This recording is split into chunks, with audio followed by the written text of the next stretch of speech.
Good morning all of you. Today we will continue our एक chapter जिसके अंदर अपने mineral and nutrients in plants के बारे में पढ़ रहे थे, ठीक है। तो आज अपने इस चैप्टर को आगे कंटिन्यू करते हैं। उससे पहले अपने लास्ट लेक्चर के बारे में थोड़ा सा ध्यान दे लेते हैं। लास्ट लेक्चर के अंदर अपनों ने 3 मिनरल किए थे। कौन कौन से किए थे? आयरन, है ना। आयरन के साथ में अपनों ने मैग्नीशियम किया था और साथ में सल्फर किया था।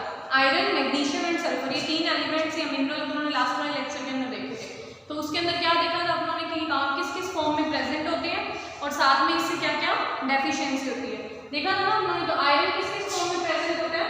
आयरन बेसिकली फेरिक आयन की फॉर्म में प्रेजेंट होता है, बट जब वो मेटाबॉलिक प्रोसेस वगैरह करता है तो उस टाइम पे वो फेरस आयन में कन्वर्ट हो जाता है, ठीक है। ये चीज अपनों ने देखी थी। उसके अलावा अपनों ने देखा था मैग्नीशियम किस फॉर्म में प्रेजेंट होता है, या तो डोलोमाइट की फॉर्म में जो एक और है, या फिर मैग्नीशियम कार्बोनेट की फॉर्म में, ठीक है। सल्फर किस फॉर्म में प्रेजेंट था? सल्फर या तो SO2 गैस से अपने को मिल रहा था, या फिर सॉइल के अंदर जो सल्फर है वो कैसे मिल रहा था अपने को वो फॉर्म में मिल रहा था, सल्फेट आयन की फॉर्म में अपने को सॉइल से मिल रहा था, ठीक है। तो आज वाले लेक्चर के अंदर आगे अपने कंटिन्यू करते हैं। आज जो अपने मिनरल पढ़ेंगे अपना, आज अपने पढ़ेंगे मैंगनीज के बारे में। किसके बारे में? मैंगनीज। 11 नंबर जो अपना मिनरल है वो है मैंगनीज।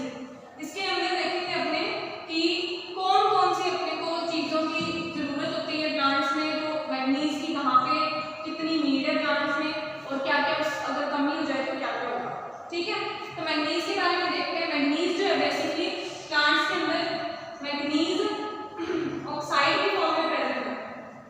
मैंगनीज ऑक्साइड की फॉर्म में प्लांट्स में प्रेजेंट होता है, MnO2 की फॉर्म में। MnO2 की फॉर्म में प्लांट्स के अंदर मैंगनीज जो है वो प्रेजेंट होता है। प्लांट्स जो है इसको मैंगनीज आयन की फॉर्म में जो है एब्जॉर्ब करते हैं, absorb in the form of manganese ion, यानी Mn+2 की फॉर्म में इसको एब्जॉर्ब किया जाता है प्लांट्स के अंदर, ठीक है। नेक्स्ट चीज देखते हैं, जो ये एलिमेंट है ये कैटालिस्ट की फॉर्म में यूज होता है। It uses in the form of catalyst.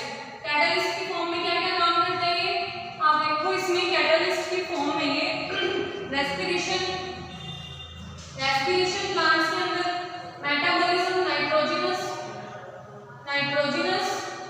Metabolism process, यानी कि इसकी केमिकल एक्टिविटीज, ठीक है। और क्या काम करता है रेस्पिरेशन के अलावा? मेटाबॉलिज्म और मैनी एंजाइम्स, यानी और कई एंजाइम्स के साथ में ये फोटोसिंथेसिस की प्रोसेस भी कंप्लीट करता है। तो फोटोसिंथेसिस भी कंप्लीट करता है ये, साथ में दूसरे ऑर्गेनिजम्स के साथ में ये मिलके एंजाइम की तरह वर्क भी करता है, ठीक है। मैंगनीज के बाद में आगे अपने देखते हैं कि मैंगनीज जो है वो और क्या काम करता है। वो एक इम्पॉर्टेंट रोल प्ले करता है, plays an important role in formation of, किसकी फॉर्मेशन में? इन द फॉर्मेशन ऑफ, आप लोग देखेंगे कि जो मैंगनीज होता है वो क्लोरोप्लास्ट की फॉर्मेशन में मेन रोल प्ले करता है। क्लोरोप्लास्ट पता है ना आपको?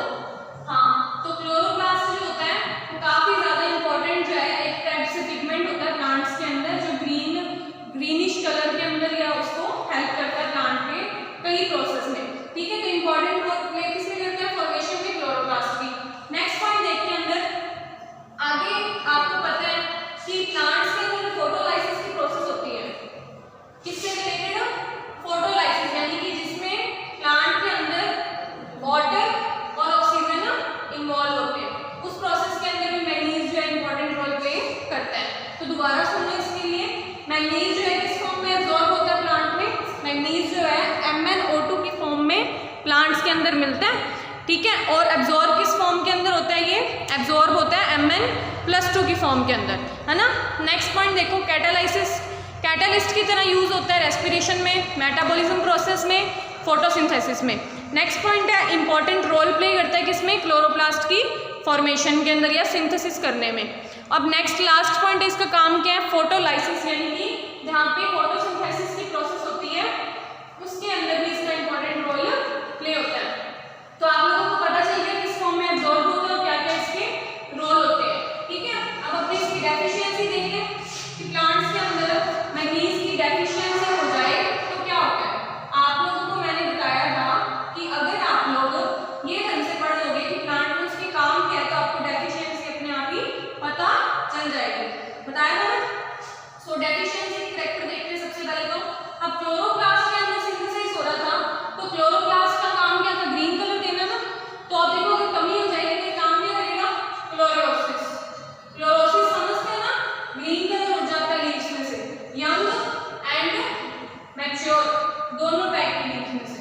Young and mature both type की लीव्स में से क्लोरोसिस की प्रोसेस हो जाती है, यानी कि ग्रीन कलर जो इसमें से निकल जाता है।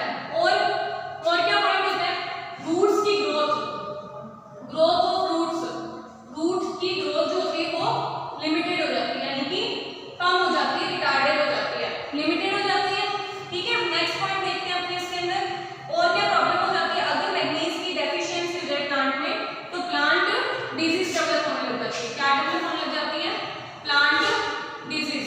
अब आप लोग सोच रहे हो कि कौन सी प्लांट डिजीज डेवलप होती है, तो इसके अंदर कई टाइप की, जैसे grey speech of oats, grey speech of oats.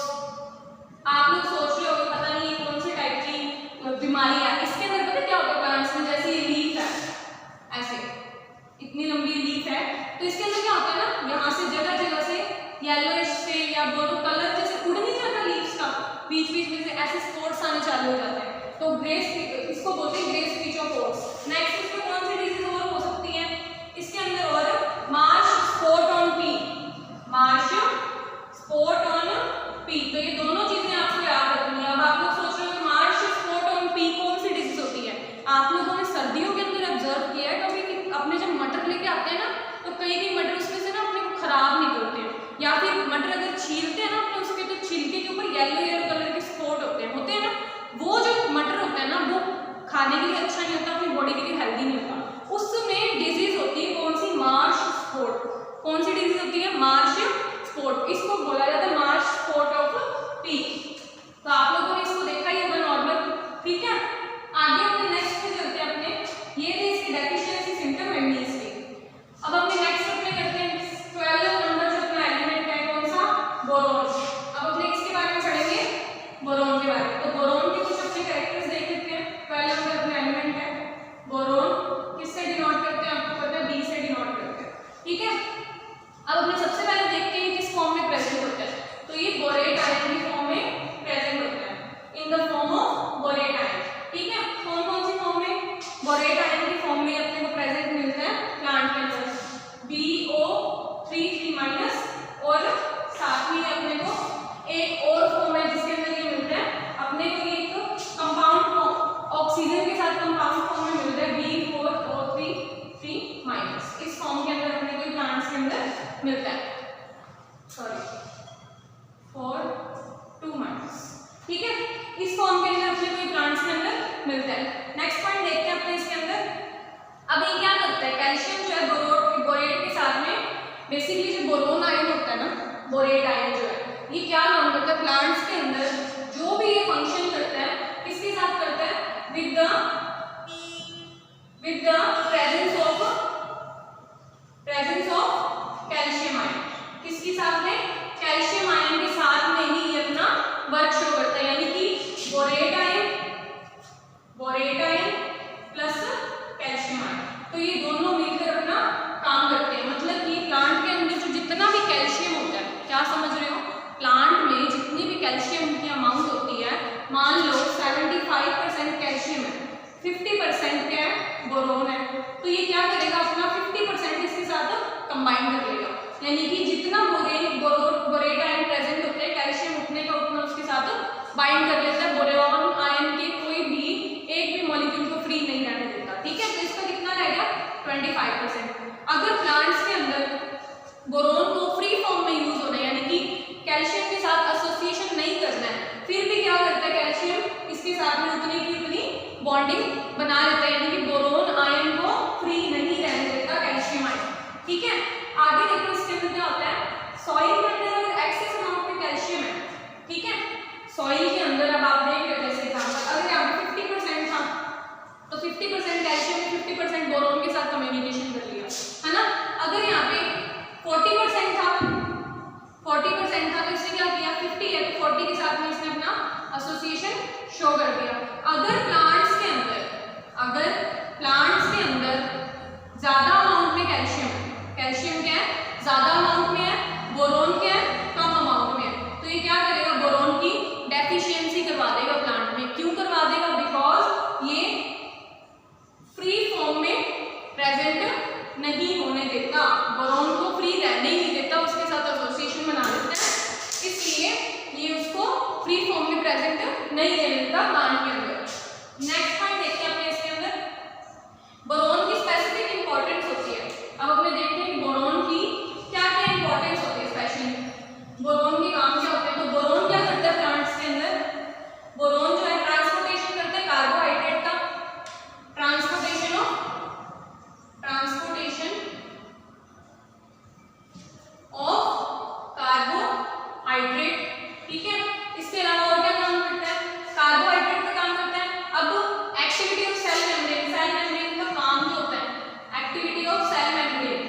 Brain की एक्टिविटी में हेल्प करवाता है, उसको किसी न किसी टाइप से इनिशिएट करने में, प्रोग्रेस में हेल्प करवाता है। ठीक है, तो बोरॉन आयन किस फॉर्म में मिलता है अपने को? बोरॉन जो होता है वो अपने को किस फॉर्म में मिलता है? बोरेट आयन की फॉर्म में। और किस फॉर्म में मिलता है? ये कैल्शियम के साथ मिलकर ही ये अपना वर्क शो करता है। ठीक है, अगर प्लांट के अंदर कैल्शियम की अमाउंट ज़्यादा है, बोरॉन की कम है, तो क्या होगा? प्लांट में डेफिशिएंसी हो जाएगी बोरॉन आयन की। और क्या काम करते हैं? कार्बोहाइड्रेट ट्रांसपोर्टेशन का, सेल मेम्ब्रेन की एक्टिविटी करते हैं। अब अपने देख लेते हैं कि बोरॉन की अगर डेफिशिएंसी हो जाए प्लांट में तो क्या क्या काम हो सकते हैं। बोरॉन की डेफिशिएंसी के सिम्टम देख लेते हैं। डेफिशिएंसी अगर प्लांट के अंदर बोरॉन की हो जाए तो उसके कारण क्या होता है? डार्क ग्रीन और थिक लीव्स हो जाती हैं। क्या हो जाती हैं? Dark green and thick leaves, यानी लीव्स क्या हो जाती हैं? मोटी हो जाती हैं थोड़ी सी। ठीक है, और ज्यादा डार्क ग्रीन कलर आ जाता है। और क्या हो जाता है इसकी कमी से? सेकंड पॉइंट देखते हैं अपने, बोरॉन की कमी से स्टोरेज और सक्यूलेंट टिश्यू डीजनरेट हो जाते हैं। कौन से? Storage and succulent tissue. Succulent tissue समझते हो? स्टोरेज और सक्यूलेंट टिश्यू। स्टोरेज टिश्यू जैसे अपने फूड या अदर मिनरल स्टोर करके रखना। सक्यूलेंट टिश्यू कौन से होते हैं? जो बेसिकली वाटर स्टोर करते हैं। क्या स्टोर करते हैं? पानी को स्टोर करके रखते हैं। उनको क्या बोला जाता है? सक्यूलेंट टाइप ऑफ टिश्यू बोला जाता है, वाटर स्टोरेज का काम करते हैं। तो उनका क्या हो जाता है? डीजनरेशन, यानी कि वो खराब हो जाते हैं, डीजनरेट हो जाते हैं, टूट जाते हैं। ठीक है, नेक्स्ट पॉइंट देखते हैं इसके अंदर। और अगर इसकी कमी हो जाए तो क्या हो जाता है? फ्लावर्स के नंबर, फ्लावर्स जो होते हैं वो स्टेराइल हो जाते हैं। Flowers are become sterile. Sterile का मतलब तो पता ही है ना आप सबको। स्टेराइल का मतलब क्या होता है? स्टेराइल का मतलब होता है कि जो प्लांट है उसके ऊपर जितने भी फ्लावर्स प्रेजेंट है वो रिप्रोडक्शन करने में एबल नहीं है, यानी कि वो क्या रिप्रोडक्शन की प्रोसेस नहीं कर सकते। तो क्या क्या डेफिशिएंसी के सिम्टम आते हैं? ग्रीन लीव्स हो जाती है प्लांट्स की, डार्क ग्रीन, थिक हो जाती हैं। ठीक है, स्टोरेज जो है सक्यूलेंट टिश्यू डीजनरेट हो जाते हैं, फ्लावर्स जो है वो स्टेराइल हो जाते हैं। ठीक है, समझ आ गया? नेक्स्ट अपने 13 नंबर एलिमेंट में चलते हैं। ये तो होगी बोरॉन की बात। अब अपने बात करते हैं नेक्स्ट 13 नंबर अपना जो एलिमेंट है जिंक। जिंक की बात करते हैं। जिंक, अब जिंक किस फॉर्म में प्रेजेंट होता है? बेसिकली जिंक को Zn लिखते हैं, अपने को पता है सबको। और ये किस आयन की फॉर्म में एब्जॉर्ब होता है? Bivalent ion, in the form of bivalent ion. अब आप लोग सोच रहे हो बाइवैलेंट आयन कौन सा होता है? तो जिस आयन के ऊपर ऐसे चार्जेस प्रेजेंट होते हैं, दो चार्ज प्रेजेंट होते हैं, उसको बाइवैलेंट आयन बोला जाता है। ठीक है, तो ये बाइवैलेंट आयन जो है इस फॉर्म में एब्जॉर्ब होता है। आगे देखो, अब ये और क्या काम करता है? जो एलिमेंट होता है वो बहुत सारे एंजाइम जैसे कार्बोक्सिलेज और फास्फोरस, कार्बोक्सिलेज रेगुलेशन का काम करता है। Carboxylase it regulates the carboxylase enzyme, regulation का काम करता है, रेगुलेट द कार्बोक्सिलेज एंजाइम। ठीक है, और क्या काम करता है ये प्लांट्स के अंदर? और ये एब्जॉर्प्शन करता है फास्फोरस का, एब्जॉर्प्शन ऑफ फास्फोरस। किसका काम करता है? फास्फोरस की एब्जॉर्प्शन का काम करता है। ठीक है, नेक्स्ट पॉइंट देखते हैं अपने। और ये मेन रोल किसमें करता है? प्लांट हार्मोन को सिंथेसाइज करने में मेन रोल प्ले करता है। सबसे इसका इंपॉर्टेंट रोल है कौन सा? Synthesis of plant hormone. Plant hormone को बनाने में हेल्प करता है। अब आप लोग सोच रहे हो कौन से प्लांट हार्मोन को? तो ये कौन सा प्लांट हार्मोन होता है जिसको सिंथेसिस करता है? तो आप लोगों को ध्यान रखना है ये IAA, यानी कि ऑक्सिन का एक हार्मोन होता है IAA। ऑक्सिन का एक हार्मोन होता है IAA, इंडोल एसिटिक एसिड। क्या? इंडोल एसिटिक एसिड उसको सिंथेसिस करने में हेल्प करता है। तो जिंक का सबसे इंपॉर्टेंट काम जो है आपको पता चल गया कि जिंक जो है बाइवैलेंट आयन की फॉर्म में एब्जॉर्ब होता है, कार्बोक्सिलिक एंजाइम को रेगुलेट करता है, एब्जॉर्प्शन करता है फास्फोरस का। ठीक है, प्लांट्स के अंदर, और प्लांट हार्मोन जो है उसको सिंथेसिस करने में हेल्प करवाता है, जैसे ऑक्सिन। ऑक्सिन इसका सबसे इंपॉर्टेंट जो काम है वो यही है। ठीक है, तो ये चीजें आपको याद रखनी है। अब अपनी डेफिशिएंसी पे चलते हैं। प्लांट्स के अंदर इसकी डेफिशिएंसी हो जाए तो क्या होगा? तो डेफिशिएंसी हो जाए जिंक की तो अपने देखते हैं उसके लिए कुछ पॉइंट्स। जैसे सबसे पहले नार्कोटिक एरिया जो है, वाइट नार्कोटिक एरिया जो है लीव्स के अंदर दिखने लग जाते हैं। लीव्स के अंदर white narcotic areas. Narcotic areas कौन से होते हैं? व्हाइट कलर की ना, जैसे व्हाइट कलर के ऐसे मान लो टिश्यू डेड हो जाते हैं ना, उनको बोला जाता है व्हाइट नार्कोटिक एरियाज। यानी कि प्लांट्स के अंदर जो टिश्यूज धीरे धीरे डेड होने लग जाते हैं उनको नार्कोटिक टिश्यूज बोला जाता है, नार्कोटिक एरिया बोला जाता है। ठीक है, तो व्हाइट नार्कोटिक एरिया जो है दिखने लग जाता है जिंक की कमी की वजह से। और क्या होता है? प्लांट्स जो होते हैं स्टंट हो जाते हैं। Plants are stunt. स्टंट का मतलब समझते हो? स्टंट का मतलब कि उनकी ग्रोथ रुक जाती है, वो रिटार्डेड हो जाते हैं। ठीक है, कंप्लीटली ग्रो नहीं कर पाते। लीव्स जो होती हैं, लीव्स, अब प्लांट की ग्रोथ रुक गई तो लीव्स पे भी तो कोई ना कोई असर आएगा। Leaves become distorted. डिस्टॉर्टेड का मतलब समझते हो? मुड़ जाती है। क्या हो जाती है? मुड़ जाती है। ठीक है, लीव्स बिकम डिस्टॉर्टेड। malformation इन फ्लोएम। ठीक है, फ्लोएम के अंदर क्या हो जाता है? malformation हो जाती है। मेन डेफिशिएंसी किसकी वजह से हो जाती है? इसके अंदर सबसे इंपॉर्टेंट जो बात है वो एक डिजीज हो जाती है। कौन सी? डेफिशिएंसी डिजीज हो जाती है। मैंने आपको बताया था कि प्लांट के अंदर किसी न किसी मिनरल की कमी हो जाए तो प्लांट को कई डिजीज से फेस करना पड़ता है, जैसे जिंक लिटिल लीफ डिजीज हो जाती है प्लांट्स के अंदर। यानी कि प्लांट्स के अंदर जो लीव्स होती है उनकी शेप या स्ट्रक्चर जो है बिल्कुल भी छोटी हो जाती है। Zinc is little leaf. ठीक है, ये डिजीज जो है प्लांट के अंदर सफर करनी पड़ती है प्लांट को अगर डेफिशिएंसी हो जाए। तो क्या क्या डेफिशिएंसी के सिम्टम आ गए इसके अंदर अपने को देखने को मिल रहा है? व्हाइट नार्कोटिक एरियाज, प्लांट जो स्टंट हो जाते हैं, लीफ डिस्टॉर्टेड हो जाती है, फ्लोएम टिश्यू में प्रॉब्लम आती है और जिंक लिटिल लीफ जो है डिजीज हो जाती है प्लांट के अंदर। अब अपने नेक्स्ट स्टेप में आगे हम चलते हैं कॉपर पे। 14 नंबर जो अपना एलिमेंट है नेक्स्ट मिनरल है कॉपर। अब अपने नेक्स्ट 14 नंबर कॉपर की बात करते हैं कि कॉपर का प्लांट के अंदर क्या रोल है, कहां से किस फॉर्म में ये एब्जॉर्ब होता है। सो ये एलिमेंट जो होता है बेसिकली क्यूप्रिक आयन की फॉर्म में। किस फॉर्म में? Bivalent cupric ion. क्यूप्रिक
ठीक है, तो कंफ्यूज नहीं होना इसके अंदर। तो मेन कंपोनेंट किस तरह में यूज होता है, यानी इन दोनों का मेन कंपोनेंट क्या है, मेन कंपोनेंट कॉपर। ठीक है, कॉपर के साथ साथ ये वर्क करते हैं, फंक्शन में हेल्प करते हैं।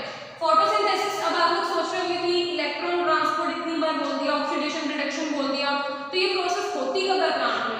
ये प्रोसेस जो है फोटोसिंथेसिस के टाइम पे होती है। जब प्लांट्स के अंदर फोटोसिंथेसिस की प्रोसेस चलती है उस टाइम पे ये जो है प्लांट के अंदर ईटीएस सिस्टम या फिर अपने बोलो इलेक्ट्रॉन ट्रांसपोर्ट सिस्टम जो है वो काम करता है। तो आप लोग दोबारा सुन लो, बाइवेलेंट क्यूप्रिक आयन होता है, यूनिवैलेंट फॉर्म में भी यूज होता है, ऑक्सीडेशन रिडक्शन की जो प्रोसेस होती है उस काम में भी आता है, इलेक्ट्रॉन कैरियर के रूप में यूज होता है, बिहेव ऐसे बिहेव करता है। मेन कंपोनेंट किसके, साइटोक्रोम और प्लास्टोसाइनिन के फॉर्म में। ठीक है, नेक्स्ट हम देखते हैं इसके अंदर डेफिशिएंसी सिम्टम्स की तरह बिहेव करता है। अब डेफिशिएंसी सिम्टम देखते हैं, कौन से डेफिशिएंसी सिम्टम, इसके डेफिशिएंसी सिम्टम्स के बारे में देखते हैं।